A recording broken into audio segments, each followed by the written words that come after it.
Good morning student, स्वागत है आप सभी को ऑनलाइन क्लास में।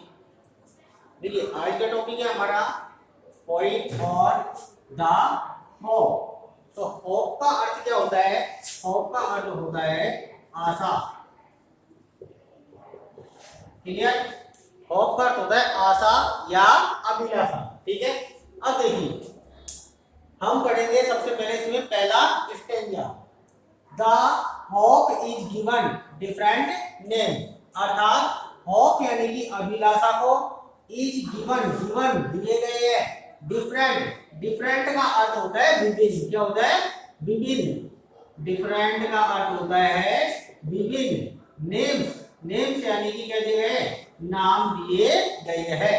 अर्थात जो अभिलाषा है उसको विभिन्न प्रकार के क्या दिए गए हैं? नाम दिए गए हैं। अब देखिए हम इसको किस किस नाम से पुकारते हैं? सम कॉल इट, सम यानी कि कुछ, कॉल यानी कि पुकारते हैं या बुलाते हैं, इट यानी इसे। एक्सपेक्टेशन, किस नाम से? एक्सपेक्टेशन अर्थात उम्मीद के नाम से पुकारते हैं या आशा के नाम से पुकारते हैं। एक्सेप्ट करना अर्थात उम्मीद करना या आशा करना। तो कुछ व्यक्ति इसको किस नाम से जानते हैं? उम्मीद या आशा के नाम से भी जानते हैं। क्लियर है? उसके बाद में अदर्स, टर्म्स, अदर्स यानी कि दूसरे, टर्म्स यानी कि शब्दों में। ठीक है, इट, इसे फ्यूचर रिलीवेंस, फ्यूचर यानी कि भविष्य की, और रिलीवेंस का अर्थ होता है रिलीवेंस, इसका अर्थ होता है प्रासंगिकता। क्या अर्थ होता है? प्रासंगिकता। तो इसे हम किस नाम से जानते हैं? प्रासंगिकता के नाम से भी जानते हैं। अर्थात अगर दूसरे शब्दों में कहा जाए तो इसको भविष्य की प्रासंगिकता के नाम से भी जाना जाता है। Some other thing, some others, और कुछ दूसरे व्यक्ति हैं। थिंक यानी कि सोचते हैं। It a measure of beneficiation, measure यानी कि पैमाना है। मीजर का अर्थ होता है पैमाना, कि ये क्या है? एक पैमाना है। और किस चीज का पैमाना है? बेनिफिकेशन, बेनिफिकेशन का अर्थ होता है लाभ का। किसका? लाभ का। कि कुछ लोग इसको क्या मानते हैं कि ये जो होप है, अभिलाषा जो है, वो क्या है? एक लाभ का पैमाना भी है। देखिए फिर से देखिए, the hope is given different name, कि जो आशा या अभिलाषा है उसको विभिन्न प्रकार के नाम दिए गए हैं। कवि ने कहा है कि ये जो अभिलाषा है इसको क्या? विभिन्न प्रकार के नाम प्रदान किए गए हैं। अब कुछ व्यक्ति है वो इसको किस नाम से जानते हैं? एक्सपेक्टेशन के नाम से जानते हैं, अर्थात इसको उम्मीद या आशा के नाम से जानते हैं। क्लियर? दूसरे शब्दों में यदि कहा जाए कि अदर्स टर्म्स, यदि दूसरे शब्दों में कहा जाए इट फ्यूचर रिलीवेंस, तो इसे भविष्य की प्रासंगिकता के नाम से भी जाना जाता है। ठीक है? सम अदर्स थिंग्स, और कुछ व्यक्ति है जो सोचते हैं it a measure of beneficiation, यह क्या है? मीजर यानी कि पैमाना है। किसका? बेनिफिकेशन अर्थात लाभ का पैमाना है। तो इस प्रकार से जो अभिलाषा है उसको कवि के द्वारा विभिन्न प्रकार के नाम दिए गए हैं। जब ये स्टैंजा आता है तो इसमें इस प्रकार के प्रश्न पूछे जाते हैं। एक स्टैंजा दिया हुआ होता है और उसमें से 3 या 4 क्वेश्चन पूछ लेते हैं। और अब देखिए इसमें से क्या आता है? कई बार पूछता है कि अभिलाषा को कौन कौन से नाम दिए गए हैं। What are the different names given to the hope. तो हमारा आंसर क्या होगा? देखिए कौन कौन से नाम दिए गए? जैसे कि पहला एक्सपेक्टेशन, दूसरा फ्यूचर रिलीवेंस, और तीसरा क्या आ जाएगा? ए मीजर ऑफ बेनिफिकेशन। ठीक है? अब इसके बाद में आता है अगला स्टेंजा। देखिए, to me hope is the creation of soul. अब किसके बारे में बात कर रहे हैं? टू मी, मेरे लिए, अर्थात मेरे लिए से तात्पर्य है। देखो अब तक कवि किसके बारे में बता रहा था? जो अभिलाषा है उसके बारे में अन्य लोगों की क्या राय है या वो इस बारे में क्या सोचते हैं।